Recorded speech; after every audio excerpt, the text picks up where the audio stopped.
Bien-aimé, toi que le Seigneur a accordé grâce le souffle de vie en ce jour, en cette semaine, donnons toute la gloire à Dieu, le Père de notre Seigneur Jésus-Christ, qui nous a encore transportés dans le royaume de son amour. Nous sommes dans notre mission et le temps de la grâce, le temps de s'élever, d'être éveillé et de prier. Donc dans la prière, il y a ce que Dieu a déposé en toi, dans ta vie, qui peut nourrir ton esprit et t'amener à certaines résolutions. Il y a aussi une partie de tes grâces, un certain dépôt qui doit venir compléter ce que tu portes déjà, mais qui se retrouve entre les mains des uns des autres et que Dieu pourra apporter au temps convenable vers toi à travers ces personnes selon les besoins de l'esprit. Pour cela, restons toujours éveillés dans la prière. Bien-aimés, le thème qui va nous édifier en ce jour, en cette semaine, c'est la prière. Soutenu par le passage de l'Éphésiens chapitre 6, verset 18. Il est écrit: faites en tout temps par l'Esprit toutes sortes de prières et de supplications.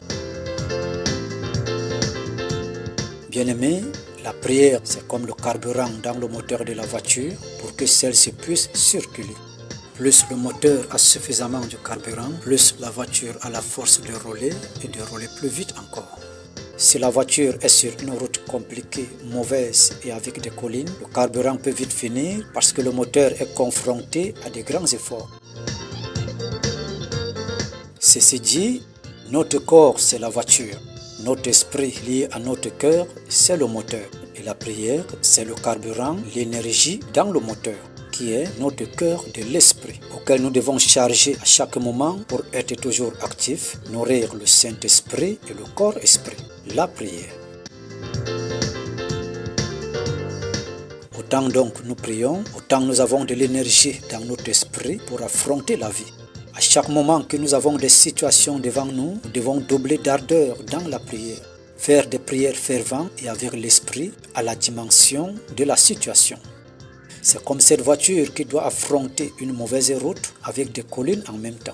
Si elle ne charge pas assez de carburant dans le moteur, la mauvaise route risque d'absorber et de la causer une panne sèche. Le moteur va donc s'éteindre et la voiture va s'arrêter. Elle n'arrivera plus à la destination. Donc, bien-aimés, si notre esprit dans notre cœur n'a pas reçu assez d'énergie, été nourri suffisamment à travers la prière fervente, les situations vont nous dominer et nous serons défaillants, puis l'ennemi prendra l'avance sur nous. Prie donc chaque jour devant chaque situation, bonne ou mauvaise, à chaque période de la vie. Ne dis pas, j'ai prié hier pour aujourd'hui, ou alors j'ai prié le matin pour le soir. Non, prie toujours, car l'énergie que tu as chargée hier était pour la journée d'hier. L'énergie chargée le matin était pour le matin. Et savoir que les situations du matin ont déjà absorbé l'énergie produite à travers la prière du matin. Car à chaque voyage, à chaque déplacement que la voiture va effectuer, elle doit consommer du carburant qui est l'énergie du moteur. Car ni les routes ni les voyages ne sont pas pareils. On ne réserve jamais l'énergie de la prière faite à une situation pour une autre situation. Soit il faut ajouter. Seul Dieu peut garder en réserve nos prières faites au préalable pour une utilisation prochaine. Mais nous restons toujours éveillés dans la prière. Bien-aimés, nous n'arrivons pas à bien affronter ou alors à résoudre certaines situations dans notre vie quotidienne, tout simplement parce que notre esprit a été faible, manque d'énergie à travers la prière et la parole de Dieu. Jésus-Christ combat pour nous et il accomplit toutes choses. Mais notre part, c'est de prier associé à sa parole.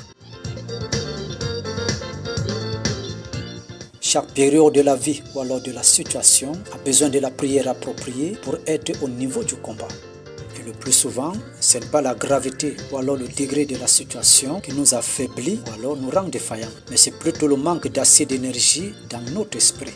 Le manque de carburant, de l'énergie dans le moteur, qui nous rend faibles, défaillants, défaillantes. Et notre ennemi prend l'avance. En d'autres termes, la prière est une bonne distraction qui libère l'esprit. Lorsque tu es étouffé avec des situations, fais une bonne prière dans la disposition du cœur. L'esprit et l'âme seront débarrassés de toutes les épines d'étouffement. Et tu peux ressentir à nouveau la paix. Jésus-Christ est vivant. Cultivons donc la paix en nous, autour de nous, pour que nous soyons toujours disposés pour faire des bonnes prières, des prières ferventes, des prières en esprit, pour le bonheur présent et celui d'avenir qui est la vie éternelle. Chaque personne a un degré, un niveau de prière selon son dépôt. Et Dieu agrée cela. Que Dieu restaure notre dépôt de prière, notre vie de prière et nos armes de prière dans le nom puissant de notre Seigneur Jésus-Christ.